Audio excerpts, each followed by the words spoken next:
Welcome to UPSC well. एक notification आया थोड़ी देर पहले, तो मैंने सोचा कि अपना कुछ इंसाइट्स शेयर करूं जो मैंने लास्ट ईयर भी ऐसे रिज़ल्ट आते वक्त देखा है। उसमें आज एक नोटिफिकेशन आया कि मोस्ट प्रोबेबली इट्स ऑल एक स्पेकुलेशन 10 दिसंबर तक रिज़ल्ट आ जाएगा सीएससी का। सो इस ये वाला चैनल है सीएससी 2023-24 अपडेट्स टेलीग्राम पर, जिसमें ये सारी इन्फॉर्मेशन वगैरह स्पेकुलेशन से आती है। दे से कि यार इनसाइडर न्यूज़ है, बट आई बिलीव कि लोग गैस लगाते हैं mostly. But as the news is कि सीएससी मेंस का result will be announced on 10 December. तो आज से लगभग ये 26 नवंबर को ये वीडियो मैं बना रहा हूँ, एंड देन 10 दिसंबर को रिज़ल्ट आना है। तो ये वीडियो बनाने का, जैसे मैंने पहले अपने वीडियोस में बोला था कि मैं एक तरह से अपने फीलिंग्स को भी एंड अपने इंसाइट्स को और मैं इस जर्नी को भी एक तरह से रिकॉर्ड करना चाह रहा हूँ इस वीडियोस के ज़रिए। सो इन दिस कॉन्टेक्स्ट ये मैं कुछ इंसाइट्स को शेयर करूँगा। फर्स्ट ऑफ ऑल, पहला तो मेरे बारे में थोड़ा इंट्रोडक्शन, ब्रीफ इंट्रोडक्शन जल्दी से। मैंने 3 सीएससी के मेंस दिए हैं, 2022, 23 एंड 24। इनमें मैं 2 सीएससी के इंटरव्यू में पहुंचा, 2022 and 2023, and then IFS mains भी दिया है, एक इंटरव्यू दिया है 2022। अब अनफॉर्चुनेटली इनमें नहीं हो पाया, तो मैंने अभी एक 2024 का मेंस भी दिया है। So I am expecting good result. Probably fingers cross selection ही चाहिए एटलीस्ट इस साल, तो मतलब इस साल तो हो ही जाए, क्योंकि this is my 5th attempt और मैं चाहता नहीं हूँ, और ना ही मेरे पास अभी इतना मतलब एनर्जी टाइप लगती है मेरे को फीलिंग में कि मैं एक और अटैम्प्ट पे जा पाऊँ, क्योंकि मैं चाहता हूँ कि एक बार सिलेक्शन हो, ताकि मेरा जो मैंने मेहनत करी है उसका एक रिज़ल्ट आए, तो मैं पॉजिटिव मोटिवेशन से आगे बढ़ूँ।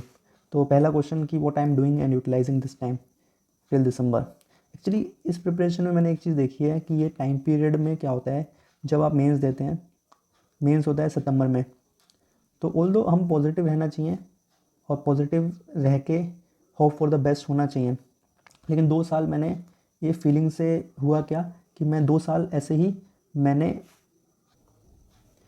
2 साल से मैंने ऐसा सोचा कि रिज़ल्ट अच्छा आएगा, एंड मेरे पास टाइम भी नहीं रहा। तो मैं ये बात करूँगा कि पिछले साल मैंने क्या मिस्टेक मुझे लगता है कि मेरे को करना चाहिए था अच्छा, जिसकी वजह से मेरा 2023 में जो मार्क्स मेंस में कम हो गए थे अनफॉर्चुनेटली, तो वो कैसे इंप्रूव हो सकते थे। और लिविंग दिस असाइड, अभी होप फॉर द बेस्ट और प्रिपेयर फॉर द वर्स्ट, ये एक जैसे एक अच्छी लाइन है, कोट है। तो उस तरीके से हर इवेंचुअलिटी के लिए प्रिपेयर रहना चाहिए माइंड में।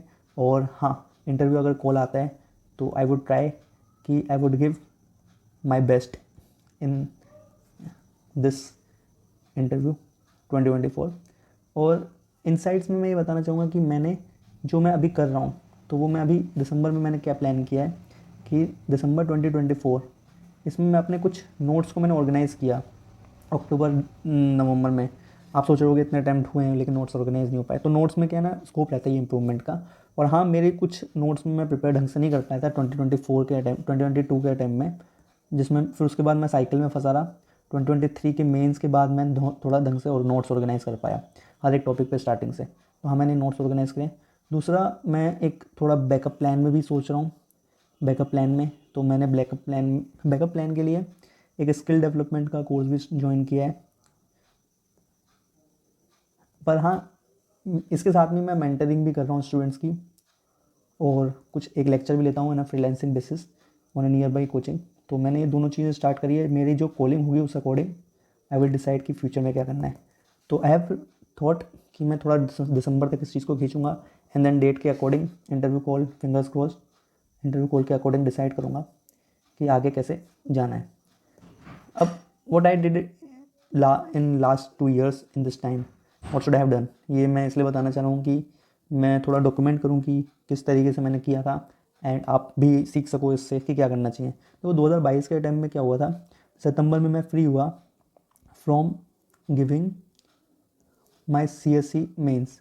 अब जैसे मैंने CSC का मेंस दिया, देन नवंबर 2022 में आया, और वो 26 नवंबर तक चला था अराउंड, इंडियन फॉरेस्ट सर्विस का मेंस। अब ये दोनों देने के बाद I was very much tired, तो मैंने थोड़ा सा 1 महीने आराम किया, रिलैक्स किया, इतना ज़्यादा पढ़ाई नहीं करी। और डैफ वैफ भरना होता है 14-15 तारीख को, तो 14 दिसंबर को डैफ रिज़ल्ट आ गया था लगभग 6 दिसंबर, तो मेरे पास ज़्यादा टाइम नहीं था, रिज़ल्ट तुरंत ही आ गया था मेंस लिखने के बाद, एक 15-10 दिन में। तो इतना भी टाइम नहीं था कि मैं कहीं ज़्यादा घूमने जा पाऊँ। तो मैंने बस 1-2 कॉन्सर्ट मतलब जश्न रेख्ता का वहाँ पर अटेंड किया था। एंड देन रिज़ल्ट आ गया था, तो 16 दिसंबर को डेफ सेशन हुआ, डेफ भरे गए, डेफ यानी detail application form. And then उसके बाद फिर क्या हुआ कि मैं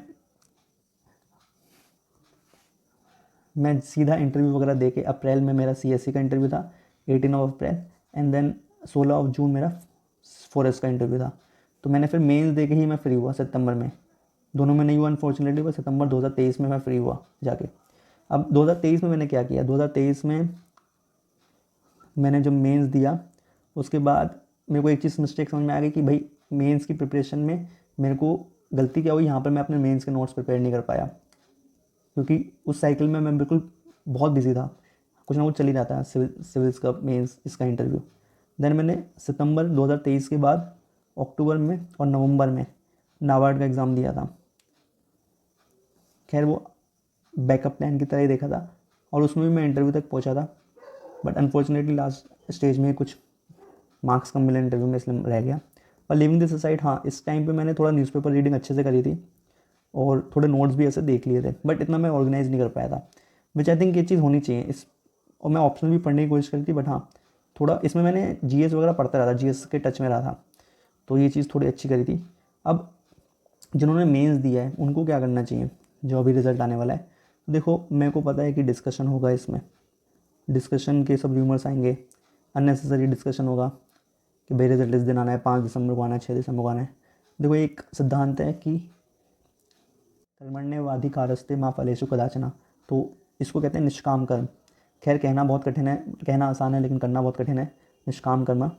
इसका मतलब सीधी बात है कि आपने अपना कर्म, हमने अपना कर्म कर दिया जिन लोगों ने मेंस दिया 2024 का, तो हमें ज़्यादा सोचना नहीं चाहिए इस बारे में कि क्या होगा क्या नहीं होगा।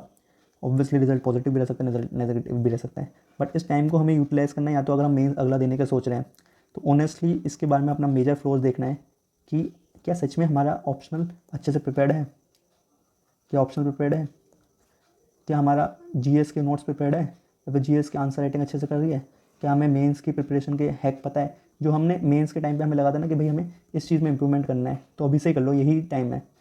और कब तक करना है, ये दिसंबर 10 तक तो करना ही है, उसके बाद भी अगर हो पाए तो 15 दिसंबर तक खींचना ही है, जब तक डेफ के सेशंस नहीं हो जाते स्टार्ट। तो अभी कहीं पर भी रुकना नहीं है। दूसरा भाई, जिन लोगों ने मेंस नहीं दिया, तो मेंस नहीं दिया तो फिर इतना कुछ बात करना नहीं है, आपको तो दिमाग ज़्यादा लगाना ही नहीं है। जिन्होंने मेंस नहीं दिया तो मेंस नहीं दिया तो फिर आपको तो बस पढ़ना ही है, और पढ़ना है तो मैंने कुछ मतलब एक डिस्कस भी कर लिया है, daily answer writing, daily study plan के बारे में, और आपको स्ट्रेटजी कैसे होनी चाहिए CSC 2025 के बारे में, बचे हुए दिन में क्या करना चाहिए। तो ये मैंने डेली स्टडी प्लान भी कर दिया है एक शेयर। एंड मैंने ये भी शेयर किया था कि किस तरीके से आपको वीकली प्लान बनाना है, एंड किस तरीके से आपको स्ट्रेटजी बनानी है ऑन द रिमेनिंग डेज, है ना। अब देखिए मैं कुछ और चीज़ें बताना चाह रहा हूँ कि ये टाइम को ना कैसे यूज़ करना है। जिन लोगों ने मेंस दिया है तो उनको तो दिसंबर तक आंसर राइटिंग करनी है, और आंसर राइटिंग मतलब कैसे करनी है कि ब्रेनस्टॉर्मिंग करनी है कि भाई जो PYQ उन्होंने लिख के आए हैं उसमें क्या अच्छे से हो सकता है ना। दूसरा, जो लोग नहीं मेंस लिख के आए हैं वो जनवरी या दिसंबर तक अपना मेंस की प्रिपरेशन करते रहें। आई विल सजेस्ट कि जनवरी वो करते रहें, दिसंबर तक अपनी मेंस की प्रिपरेशन, तो अच्छे से होगा। बाकी ऑब्वियसली थोड़ा एनजाइटी तो रहती है, बट होप सो कि अच्छे से हो। एंड वही कि कर्म कर दिया है, अब फल की इच्छा नहीं करना। And hope for the best and prepare for the worst. तो ये मैं शेयर करना चाहूँगा अपने एनालिसिस एग्ज़ाम के रिज़ल्ट के लेके, और फ्यूचर प्लान्स क्या होने चाहिए। अगर किसी को कुछ अपने इमोशंस भी शेयर करने हो, अपने फीलिंग्स शेयर करने हो, तो they can comment on this video. Otherwise you can share your insight or your questions in the comment section. So thank you.